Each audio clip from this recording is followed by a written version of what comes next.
First of all, I want to commend my colleague, Deputy Mark Ward, for bringing forward this bill, and I also want to welcome all the families and parents in the gallery here for the debate.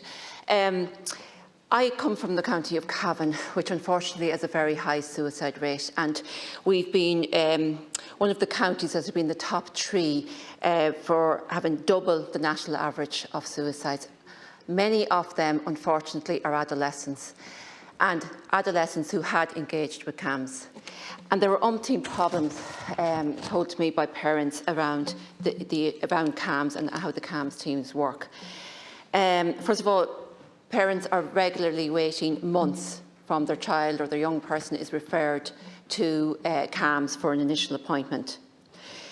There is an over-dependence on medication in the CAMHS teams, often not monitored or not monitored sufficiently.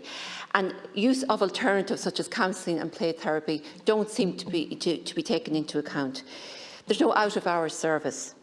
There is a huge turnover of staff. We regularly have the psychiatrist on sick leave, being replaced by locums, which means a young person comes in and they have to relive their trauma by informing a new person of what the issues are, introduce themselves to a new person, get used to a new person.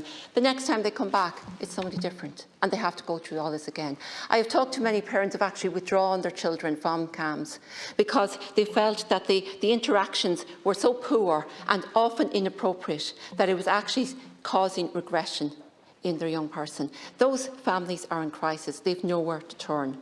Children with an intellectual disability or neurodiverse children who have a dual diagnosis of mental ill health face an even greater battle.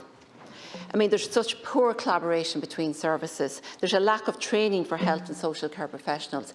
Autistic children are regularly referred to CAMHS with anxiety or mental health issues and turned away from CAMHS because they won't deal with autistic children. This has to stop. There has to be collaboration between the services and ensure that children get access to planned and continued care. CAMHS is not regulated under the Mental Health Act.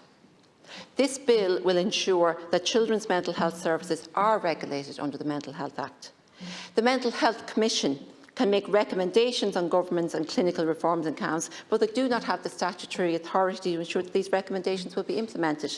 This bill will give the statutory powers to the Mental Health Commission to oversee and assist the HSE in their implementation of the recommendations. I urge support for this bill.